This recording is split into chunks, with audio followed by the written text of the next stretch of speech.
지난달에 제가 우연찮게 월러크릭에 아주 맛있는 커피집을 발견했습니다.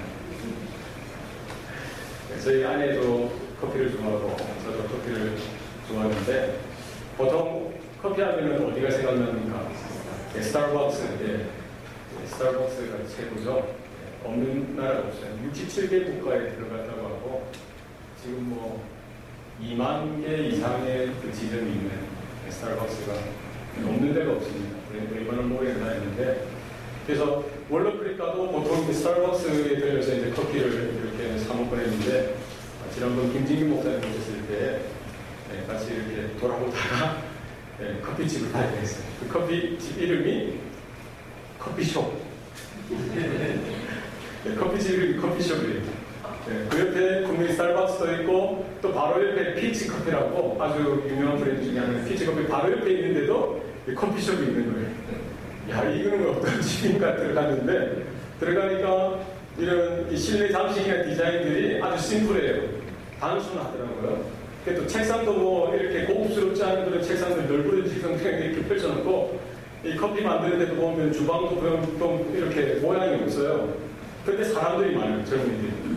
밤늦게까지 하더라고요. 그래서 야, 뭔가 있나 보다 해서 커피를 이제 해서 시켜서 먹는데 김진규 목사님이나 사모님, 저희 아내가 저도 하나같이 야, 이 맛이다. 이 맛이다. 야, 저 커피를 이렇게도 만들 수 있구나. 그 이후로는 월러크릭 가서 커피를 마실 때는 어떻게 하겠어요? 커피숍을 가겠어요. 너무 맛있더라고요. 저희 집 앞에 햄버거 가게가 두 군데가 있습니다. 하나는 인앤아웃이고 하나는 맥도날드입니다. 맥도날드는 뭐 없는 데가 없죠. 사실 전 세계적인 국가이기 때문에 없는 데가 없어요. 여기 저희 집 앞에도 맥도날드 아주 잘 해놨습니다. 시설도 잘 해놨고 애들 뭐 뛰어놀 수 있는 플레이그라운드처럼 이런 시설도 안전하게 잘 해놨는데도 항상 가보면은 점심 때든 저녁 때든 밤 10시, 11시까지 보면은 인앤아웃은 드라이브스루에 줄을 서요. 그리고 매장 안에 들어가도 10분, 20분 기다려서 사 먹어야 돼요. 그런데 그 시간에 맥도날드 보면은 드라이브스루에 차가 없든지 많으면 한 대, 두 대 정도 있을 때가 있어요. 그래서 저는 생각할 때, 여기 플레저닐, 컴포트 지역에 있는 사람들은 인앤아웃 햄버거를 더 선호하는가 보다. 이렇게 생각했는데, 다른 뭐 샌나문이든지 이번에 LA 지역에 가도 항상 인앤아웃과 맥도날드가 있으면 사람들이 어디에 모여요? 인앤아웃에 모이더라고요. 왜 그럴까 생각해봤어요. 왜 그렇겠습니까? 왜 사람들이 모입니까? 신선하고 또 맛있고 그러니까 이게 거기 인앤아웃은 항상 오픈했어요. 창문이 다 들여다볼 수 있도록 작업함을 오픈해서 이렇게 늘어난 신선한 맛있는 빵을 햄버거를 구워내려고 하는 것 같더라고요. 그래서 무슨 일이든지 커피집은 커피가 신선하고 맛있어요. 햄버거 가게는 뭐가 맛있어야 돼요? 햄버거가 신선하고 맛있어요. 이 처음 시작했던 그 일이 늘 언제나 그 신선함을, 그 퀄리티를 늘 유지하고 잘 되면 잘 될수록 그것을 잘 유지하는 것이 중요하지 않겠다는 것이죠. 우리 교회가 왜 여기에 존재합니까? 우리 성도들이 왜 이 땅에 살아갑니까? 우리는 하나님의 부르심을 받아서 예수 그리스도의 그 거룩한 보혈로 인하여 인침을 받고 예수 그리스도를 나의 주, 나의 하나님으로 믿고 하나님의 자녀요, 하나님의 백성으로 이 땅에서 살아가는 줄 믿습니다. 이 땅에 우리 교회가 존재하는 이유가 뭐냐? 우리 건물을 크게 짓는데 우리 마음을 빼앗겨서는 안 된다는 거예요. 많은 사람들을 끌어오는데 마음을 빼앗겨서는 안 된다는 거예요. 우리는 복음의 핵심, 하나님의 그 비전, 하나님의 그 사명 가운데 초점을 두고 살아가야 되는 줄로 믿습니다. 무엇입니까? 우리 성도가 살아가고 교회가 살아가야 되는 그 존재의 이유와 목적 분명합니다. 모든 입으로 예수 그리스도를 주라 시인하여 아버지께 영광 돌리게 하셨다라고 성경은 분명하게 말씀하고 있습니다. 이 교회를 통해서 예수 그리스도의 피 묻은 복음이 날마다 선포되어지고 하나님의 거룩한 말씀으로 날마다 우리의 무뎌진 심령이 날마다 새롭게 되어지고 위로함을 받을 뿐만 아니라 늘 언제나 구원의 생명 가운데 그 역사가 우리 교회와 우리 신령 가운데 날마다 나타나고 드러나야 되는 줄 믿습니다. 이것을 잊어버리면 안 되는 것이죠. 이것은 예수님이 오신 목적이고 예수님이 그 일을 위하여 십자가에 달려 죽으시고 부활하시고 승천하실 때 그 제자들에게 남겨준 유일한 하나의 사명인 것입니다. 믿습니까?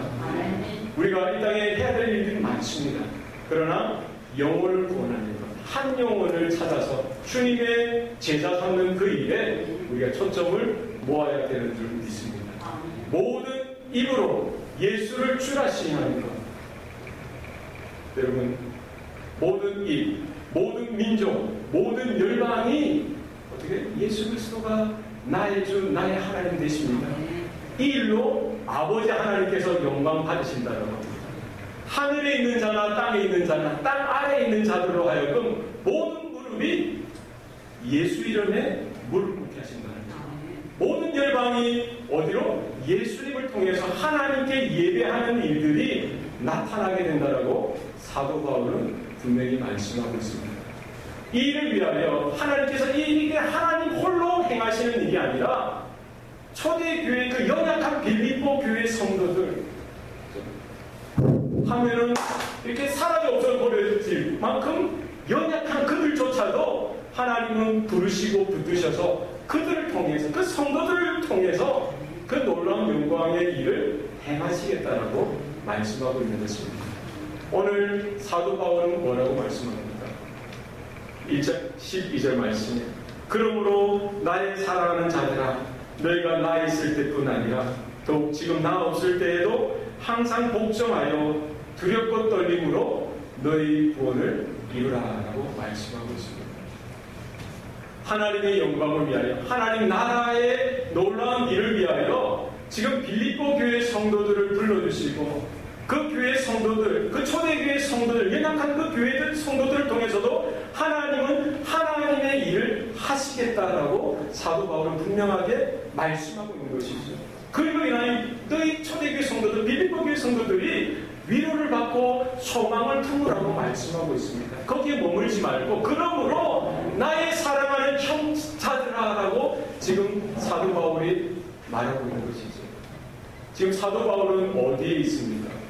로마 지하 감옥 가운데 제수의 신분으로 묶여져 있는 것이죠.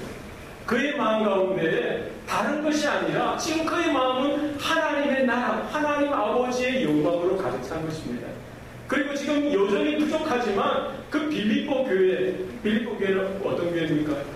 유럽의 최초의 교회인 것입니다. 지금 아직 유럽이 복음화되어지지 않는 그 최초의 처음 생겼던 그 교회를 통해서 하나님께서 어떤 일을 행하실 것인지에 대해서 사도 바울에게 비전을 주시고 하나님의 마음을 부어주셔서 사도 바울은 그것을 지금 빌립보 교회 성도들에게 나누고 있는 것이죠. 지금 우리가 부족하고 연약하지만 나의 사랑하는 자들 하나님의 영광을 위하여 하나님의 비전을 향해서 우리의 마음을 모으라고 사도 바울은 권면하고 있는 것입니다. 여러분 우리 교회도 마찬가지입니다. 예수님이 오실 때까지 이 땅의 모든 지상교회는 그 하나님 아버지의 영광을 위하여 예수 그리스도의 그 피 묻은 복음을 위하여 부름받은 줄 믿으시길 바랍니다. 이 땅의 성공을 구하는 것이 아니라 이 땅의 영광을 구하는 것이 아니라 모든 열방이 모든 민족이 예수의 이름 앞에 무릎 꿇고 예수를 주라 시인하는 그 일에 우리의 마음이 집중될 수 있도록 우리가 마음을 모으시길 바랍니다. 그 일을 위하여 성도를 세우시고 교회를 부르시고 우리 교회도 세워주셨다는 사실을 우리는 기억해야 되는 줄로 믿습니다. 오늘 사도 바울은 너희가 나 있을 때뿐 아니라 더욱 지금 나 없을 때도 더욱 복종하라라고 말씀하고 있습니다. 빌립보 교회는 사도 바울이 선교하고 전도하여 개척한 교회입니다. 그가 그 생명을 아끼지 아니하고 땀을 흘리고 자신의 노력과 헌신을 통해서 그 예수 그리스도의 그 피 묻은 복음을 선포하고 그들에게 전함으로 인해서 한 생명 한 생명이 구원받게 되어지고 그 빌립보 지역에 교회가 세워지게 되어진 것이죠. 사도 바울이 그들과 함께 했을 때를 여러분 생각해 보시기 바랍니다. 함께 모여서 예배를 드렸을 것이고 사도 바울을 통해서 선포되어진 말씀을 통해서 그들은 하나님의 말씀을 받았습니다. 날마다 예수 그리스도의 그 생명의 복음을 통해서 그들의 신앙이, 그들의 믿음이 날마다 성장하고 자라가는 일들이 있었지요. 어떻게? 하나님의 말씀 앞에 날마다 순종하고 복종하는 일들이 생겼던 것입니다. 뿐만 아니라 지금 나 없을 때, 지금 사도 바울이 지금 이제 비록 이 빌립보 교회와 교회 성도들과 함께 하지 못하는 그 순간에도 너희들은 뭐 하라는 거예요? 항상 복종하라는 것입니다. 나 있을 때든지 더욱 지금 나 없을 때에도 너희는 항상 복종하라고 말씀하고 있는 것입니다. 좋은 학생은 어떤 학생이 좋은 학생입니까? 어떤 학생이 좋은 학생이죠? 어떤 학생인가요? 예? 말 잘 듣는 학생. 예, 선생님이 교실에 있으나 없으나 학생이 해야 할 일을 최선을 다해서 하는 학생이 좋은 학생입니다. 어떤 자녀가 좋은 자녀입니까? 어떤 자녀가 좋은 자녀예요? 예, 부모가 함께 있으나 부모가 함께 있지 않으나 자기의 일을 챙겨서 그런 부모가 함께 하는 그런 마음을 가지고 자기에게 맡겨진 일들을 정직하게 성실하게 최선을 다해서 하는 자녀가 좋은 자녀인 것이죠. 어떤 성도가 좋은 성도이겠습니까? 어떤 성도가 좋은 성도입니까? 네, 오늘 사도 바울이 요청하고 있는 것처럼 지금 사도 바울이 지금 빌립보 교회 성도들과 함께 하고 있을 때에나 지금 비록 더 함께하지 못하는 그때에도 더욱더 하나님 말씀 가운데 복종하며 살아가는 성도가 좋은 성도입니다. 그렇습니까? 네, 목회자가 있으나 목회자가 비록 함께하지 못하는 순간이든지 언제든지 하나님 말씀 앞에 하나님 앞에 서서 그 말씀에 순종하고 복종하여 살아가는 삶을 드리는 성도들이 좋은 성도인 줄 믿습니다.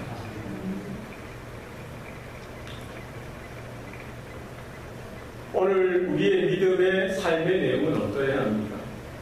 우리의 삶의 내용은 어떠해야 합니까? 믿음이란 무엇입니까? 순종을 넘어서 복종의 자리까지 가는 것입니다. 여러분 동의되십니까? 지금 사도 바울은 그 빌립보 교회, 그 초대교회 성도들, 연약한 믿음을 가지고 있는 그들에게도 분명하게 가감없이 하나님의 말씀을 선포하고 요구하는 것이 무엇입니까? 너희들은 항상 복종하라는 것입니다. 복종이라는 단어는 너무나 좀 이렇게 마음에 받기에 부담이 될 수도 있죠. 우리는 어떤 단어를 좋아합니까? 복종 대신에 순종. 네, 순종이 좀 더 이게 좀 부드럽고 어떤 분위기입니까? 어떤 차이가 나는 거예요? 복종하고 순종하고 어떤 차이가 납니까? 순종은 스스로의 마음으로 다가가고 복종은 차이가 있어요. 아, 예, 우리 수지 성도님께서 예, 아주 날카롭게 순종은 내가 원해서 내가 원할 때 내 마음에 여유가 있을 때 하는 게 순종. 복종은 뭐예요? 내 마음과 관계없이 내 관심이나 내 능력이나 내 형편에 관계없이 명령하는 그대로 따라가는 것이 복종이죠. 그런데 성경은 말씀하기를 성도들에게 뭘 요구하는 거예요? 순종이 아니라 복종을 요구합니다. 이 복종이라는 단어는 사실은 군대 용어죠.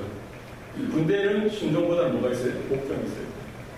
상관이나 지휘관이나 사령관이 이것을 해! 하면 뭐라고 반응이 됩니까? 연습! 저것을 해! 하면 뭐라고 반응이 돼요? 연습! 이것을 하려면 이것을 해야 되고 저것을 하면 저것을 해야 되는 거예요. 내가 좋아하든지 못하든 안 하든지 내가 잘할 수 있든지 없든지 상관없어요. 내 능력이 있든지 없든지 상관없어요. 지휘관이 판단할 때 이것을 하라면 해야 하는 거예요. 그것이 복종인 것이죠. 성경은 우리에게 요구하기를 순종의 테두리를 넘어서 복종까지 하라는 것입니다. 준비되셨습니까? 하실 수 있겠습니까? 부담되십니까? 예수님께서 이 복종의 본을 우리에게 보여주셨습니다. 예수님의 삶을 한 문장으로 간추린 무엇입니까? 죽기까지 복종하셨으니 십자가에 죽으십니다. 예수님은 그 보좌에서 하나님과 동등되신 그분께서 모든 것을 비우시고 사람의 모양을 취하시고 이 땅에 내려오셨습니다. 자기 것을 주장하지 아니하시고 하나님의 뜻에 순종을 넘어서 복종하셨던 것이죠. 이 땅에 살아가는 삶이 자기의 영광을 위한 것이 아니라 하나님의 뜻과 하나님의 영광을 쫓아 살아가는 삶이었던 것입니다. 어떻게까지요? 죽기까지 복종하셨습니다. 십자가에 죽으십니다. 예수님께서 제자들을 향해서 분명히 말씀하십니다.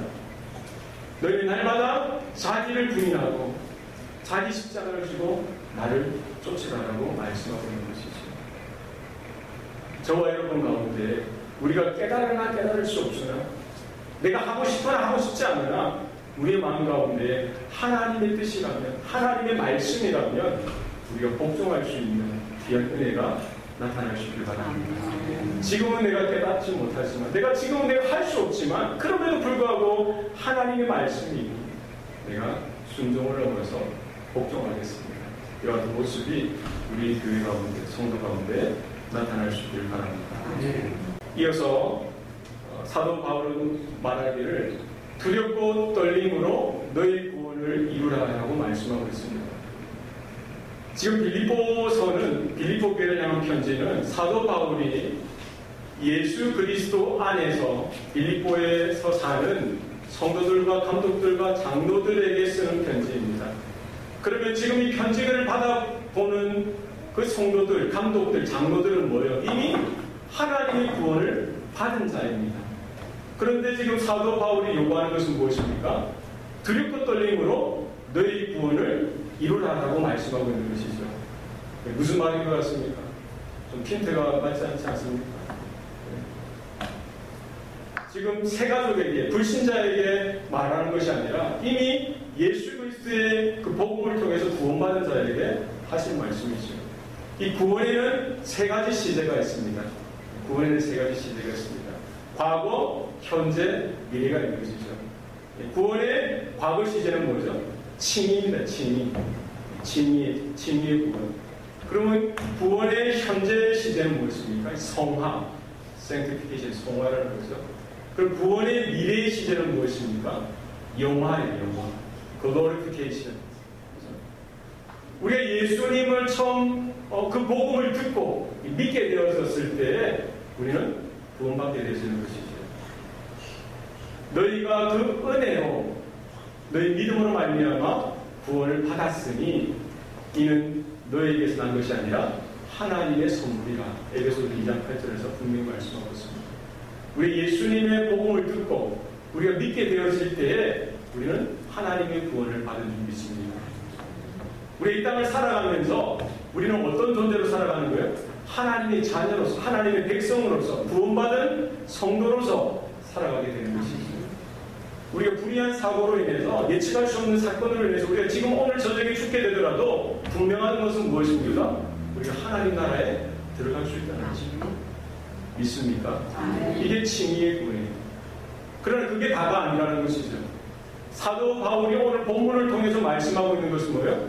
두렵고 떨림으로 너희 구원을 이루라는 것입니다.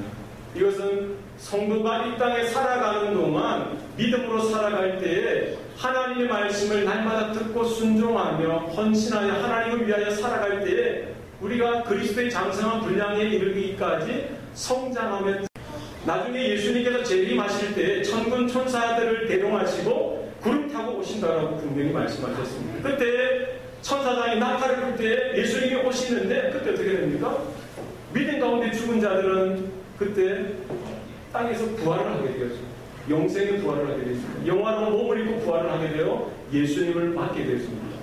그때 당시에 살아있는 성도들은 어떻게 되는 통일하게 우리가 거룩한 몸을 입고서 예수님 앞에 나가게 되는 것이 예수님을 통해서 우리는 하나님 나라에 그때 들어가게 될 것입니다. 그것이 바로 무엇입니까? 영화, glorification. 영화의 구원이 완성되어지게 되어지고 것이죠. 오늘 본문을 통해서 초대교회, 특별히 그 빌립보 교회 박해와 핍박 가운데 놓여져 있던 그 성도들을 향해서 사도 바울이 말씀하고 있는 것은 무엇입니까? 너희들이 하나님의 영광을 구하고 하나님의 비전을 위해 쫓아 살아가기 위해서 너희들의 남은 생애 가운데 두렵고 떨림으로 너희 구원을 이루라고 분명히 말씀하고 있는 것입니다. 여러분, 우리 성도의 삶 가운데 날마다 이렇게 성화의 이 모습들이 날마다 나타나야 되는 점이 있습니다. 예전에 우리가 예수 믿기 전에는 우리는 어떻게 살았습니까? 어떻게 살았죠? 내 기분대로 살았죠. 내 고집대로 살았습니다. 내 주장대로 살았어요. 예, 마음에 안 맞으면 그냥 상도 뒤지고 뭐야 하면서 살았지만 회개하고 예수 믿고 회개하고 변화되어진 이후에는 어떻게 살아야 되는 거야? 그 고집대로 살면 안 되는 거예요. 내 기분대로 살면 안 돼요. 내 마음대로 살면 안 됩니다. 하나님의 말씀이라면 내 자아나 내 자존심도 내려놓고 우리가 하나님을 위하여 하나님의 말씀에 우리가 맞추어서 살아가야 되는 점이 있습니다. 내가 거룩하니 너희도 거룩하리라라고 주님께서 말씀하셨죠.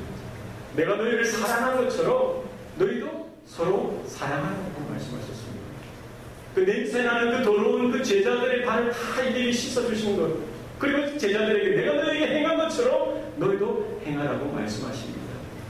이 성화의 구원은 우리 성도들 한 사람 한 사람 개인이 이루어가야 될 구원일 뿐만 아니라 오늘 사도 바울이 요청한 것처럼 나의 사랑하는 자들아, 지금 누구에게 말하고 있습니까? 한 개인의 성도뿐만 아니라 그 주님의 몸된 교회로 부름받은 그 교회 전체 성도들을 향해서 말하고 있는 것이죠. 우리가 이 교회를 통해서 함께 부딪혀서 살아가면서 우리가 불편함을 느낄 수도 있고 내 마음에 안 맞는 것도 생길 수가 있습니다. 여러분 참으셔야 됩니다. 인내하셔야 됩니다. 양보하셔야 됩니다. 하나님의 말씀, 하나님의 뜻을 더 높이 들여내셔야 됩니다. 여러분 이제 성질을 죽이시기 바랍니다. 내 고집을 꺾으셔야 돼요. 여러분 가정에서도 마찬가지입니다. 남편으로서 아내로서 그동안 가졌던 그런 기득권을 내려놓으셔야 돼요. 먼저 양보하고 먼저 사랑하고 위로하셔야 됩니다. 아멘입니까? 아멘. 자녀들도 마찬가지고 우리 성도들 나라도 마찬가지고 두렵고 떨림으로 날마다 우리는 구원을 이루어가야 하는 것입니다. 출애굽한 이스라엘 백성이 이 홍해를 건너고 나서 바로 하나님의 그 약속한 땅으로 들어간 것이 아닙니다. 어떻게 했습니까?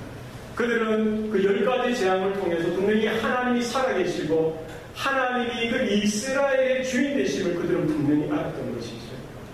그리고 홍해를 건넜을 때에도 그들은 그 하나님의 구원에 대해서 감격하고 기뻐하고 노래하였습니다. 그러나 그들의 삶의 모습은 어땠습니까? 그 수준은 어땠습니까? 당장 이제 광야의 그 길에 들어섰을 때, 목이 말랐을 때 그들의 반응은 무엇입니까? 목말라 죽겠다는 거예요. 이제 배가 조금 고프니까 어떻게 해요? 애굽 땅에서 먹었던 그 고기, 부추, 여러 가지 것들을 그리워하는 것입니다. 그것이 바로 이스라엘의 영적인 수준이고 상태였던 것이죠. 하나님은 그들에게 광야의 40년을 허락하시면서 무엇을 요구하신 것입니까? 하나님 나라의 백성으로서의 정체성을 바로잡기를 원하셨던 것이죠. 하나님의 살아계시고 하나님의 주인 되심을 온전히 확인하고 그들이 하나님의 백성으로서의 모습을 갖추어 가기를 원하셨던 것입니다. 장차 약속의 땅 가나안 땅에 들어가서도 지금 그 땅은 그냥 앉아서 정착해야 될 땅이 아니라 그 땅을 차지하고 있는 그 이방 민족들, 그 우상을 섬기는 이방 족속들을 몰아내고 거룩한 전쟁을 해서 그 땅에 하나님의 나라의 질서를 세워야 될 그때인 것이죠. 하나님은 그 광야 40년 동안에 이스라엘 백성들에게 요구하셨던 것은 무엇입니까? 그들이 거룩해져 가는 것입니다. 이제 그들의 주인이 애굽 땅의 바로가 아니라 살아계신 하나님이 그들의 주인이요 아버지시요 그들을 책임지시는 분이시라는 것을 분명히 확인하라는 것입니다. 오늘 광야와 같은 인생 가운데 우리가 살아갈 때도 마찬가지입니다. 우리가 날마다 살아갈 때 크고 작은 고난과 어려운 환경 가운데에 우리가 믿음으로 살아갈 수 있길 바랍니다. 분명히 확인해야 될 것은 하나님이 나의 주인 되시고 나의 아버지가 되신다는 사실을 날마다 확인할 수 있기를 바랍니다. 두렵고 떨림은 언제 생겨나는 감정입니까?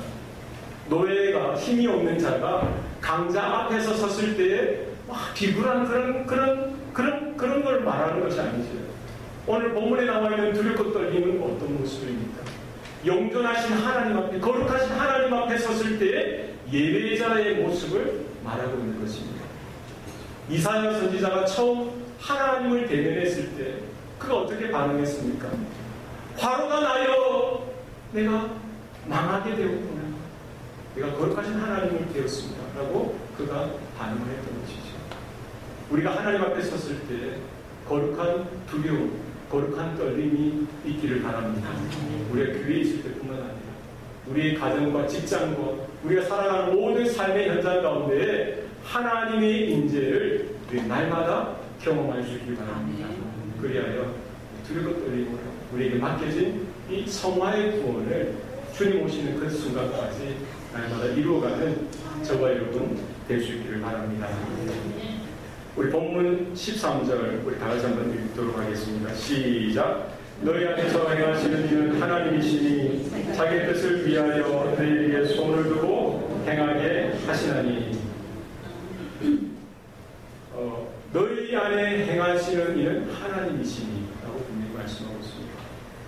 우리가 예수 믿고 난 이후에 우리 마음 가운데에는 두 가지 파워가 있습니다. 두 가지 소용이 있는 것이 있어요. 하나는 성령의 소용, 하나는 무엇입니까? 내 육체의 소용이 있는 것입니다. 예수 믿기 전에는 우리는 육체를 따라 살았던 사람입니다. 내 자아를 높이고 내 자존심을 쫓아서 내 땅의 욕심과 욕망을 쫓아서 살았던 것이죠. 그러니까 내 기분을 따라 내 마음대로 살아도 상관없는 것입니다. 그러나 우리 예수님을 믿고 나서는 또 다른 법이 우리 가운데 생겨나는 것이죠. 그것이 무엇입니까? 성령의 법이 우리 가운데 있는 것입니다. 내가 문 밖에 서서 두드리노니 누구든지 내 음성을 듣고 문을 열면 내가 들어가 그로 더불어 먹고 그는 나와 더불어 먹으리라고 하셨습니다.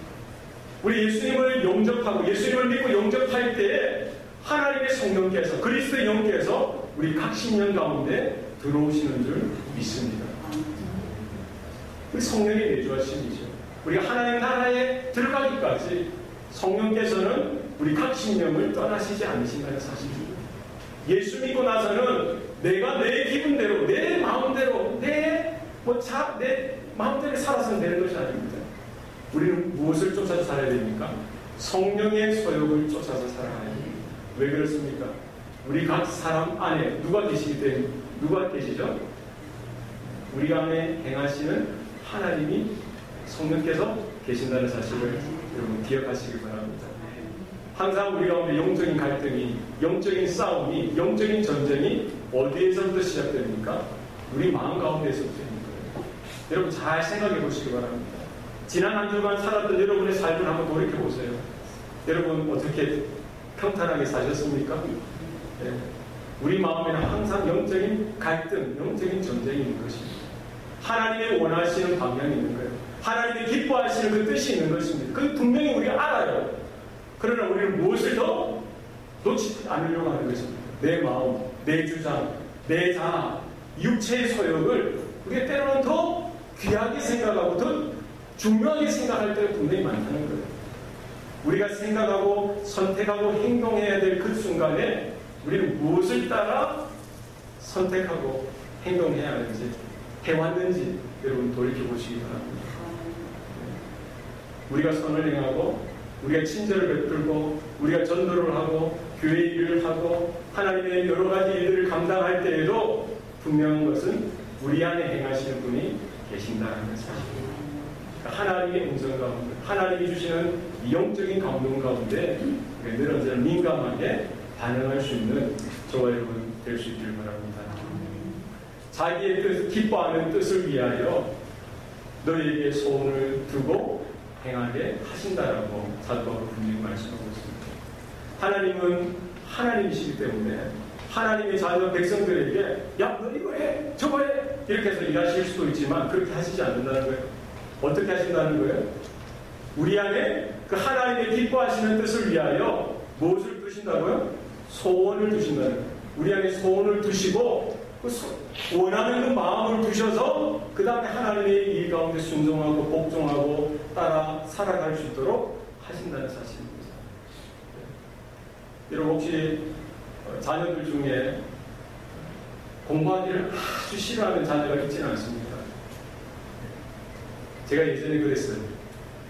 제가 중학교 때 워낙 공부를 안 해가지고 안 그렇게 보이죠? 공부 나중에 잘했어요. 중학교, 고등학교 때까지 얼마나 공부를 안 했는지 지금 돌이켜보고 또 우리 자녀들 키우는 데 보니까 공부할 마음이 없는데 책상에 10시간 앉아 있어도 그 소용이 없는 거예요. 그 뭐 하는 거예요? 딴 생각하는 겁니다. 뭐가 중요합니까? 자기 마음에 내가 왜 공부해야 되는지, 공부하고 싶다. 이런 마음을 가지고 10시간 안에 30분만 앉아 있으면 그렇지 않은 학생들 10시간 이상 하는 것보다 효과가 있더라고요. 그렇죠? 있지 않습니까? 저도 나중에 은혜를 받고 이렇게 살아서는 안 되구나. 하나님의 은혜를 깨닫고 예수님을 마음에 영접하고 나니 사람이 바뀌었어요. 공부가 얼마나 재밌는지. 마음이 들어가니까 공부가 그래 재밌어요. 여러분 모르겠지만 저는 그랬어요. 공부하면서 할렐루야 하면서 줄도 긋고 할렐루야 하면서 공부를 해요. 여러분 마음이 중요합니다. 교회 일도 마찬가지고 하나님의 일도 마찬가지고 가정이나 직장 일이나 사업 일도 마찬가지입니다. 하기 싫은데 억지로 하는 건 힘들죠. 하나님께서 우리에게 마음을 주시길 바랍니다. 우리 한번 따라 하십시다. 하고 싶다. 나도 할 수 있다. 근데 별 감동 없이 하시는 것 같아요. 감동을 좀 넣어서 다시 한번 해봅시다. 하고 싶다. 나 할 수 있다. 네. 목회자가 이거 하시오, 저거 하시오, 억지로 시켜서 하는 것은 소용이 없어요. 하나님이 우리 각자에게 하나님의 마음을 부어주셔서 하나님의 소원을 주셔서 남들은 알아주지 못하고 남들은 인정해주지 못해도 하늘 소망을 품고 아버지의 영광을 가슴에 새기면서 바람이 부나 비가 내리나 그 사이에서 지켜서 하나님의 그 사명 가운데에 그 일 가운데 내가 최선을 다할 수 있는 거 아니겠습니까? 성도로서 교회로서 우리 어떻게 그 하나님의 사명을 감당할 수가 있습니까? 우리 안에 거하신 그 하나님께서 우리 안에 행하신 그 성령께서 우리에게 하나님의 소원을 날마다 부어주시고 하나님의 그 마음을 부어주셔서 우리가 사람을 바라보고 하는 것이 아니라 이 땅의 영광과 성공을 바라보고 하는 것이 아니라 아버지의 영광을 바라보고 하나님의 나라를 바라보고 우리가 기쁨으로 온전히 순종하게 될 줄 믿습니다. 내 힘으로 사는 것이 아니라 나 안에 행하시는 그 아버지의 그 뜻을 쫓아서 우리가 기뻐하고 복종하는 그 자리까지 설 수 있길 바랍니다. 두렵고 떨림으로 구원을 이루나겠습니다. 여러분, 우리 힘으로 스스로는 할 수 없습니다. 그러나 우리 안에 계시는 그분께서 우리에게 은혜도 주시고 깨닫게도 하시고 또 성령의 놀라운 능력 가운데 붙들어 주셔서 날마다 일으켜 세워주시고 당겨주시고 밀어주시고 함께해 주십니다. 그 은혜의 손길을 여러분 놓지 마시기 바랍니다. 하나님의 은혜 가운데 우리에 서서 마지막 날 하나님이 원하시고 기뻐하시는 그 사명을 쫓아서 우리의 삶을 드리는 귀한 성도, 귀한 교회 되시길 바랍니다. 기도하시겠습니다. 살아계신 아버지 하나님, 모든 입으로 예수 그리스도를 주라 시인하여 아버지께 영광을 돌리게 하려 하심이라 말씀하셨습니다. 하나님 그 일을 위해서 우리 사랑하는 성도 한 분 한 분을 붙드시고 선택하시고 불러주셨고 이 교회를 세우신 줄 믿습니다. 빌립보 교회 또 다른 초대교회를 향해서 주신 그 음성이 오늘날 우리 교회를 향한 분명한 음성으로 하나님의 뜻으로 받게 도와 주시옵소서. 우리의 고집과 우리의 자랑을 쫓아서 사는 것이 아니라 하나님의 영광을, 하나님의 뜻을 따라서 우리의 삶을 날마다 주님 앞에 내려놓으시도록 도와주시옵소서. 우리 안에 행하시는 하나님, 우리 가운데 소원을 주시고 하나님의 뜻을 쫓아서 살아가도록 힘을 주시는 그분의 은혜를 쫓아서 우리가 설 수 있도록 도와주시옵소서. 한 영혼을 구원하여 주님의 제자 삼는 그 일에 우리 온 교회가 힘을 쏟을 수 있도록 주님 역사하여 주시옵소서. 모든 것 감사드리고 예수님 이름으로 기도합니다. 아멘.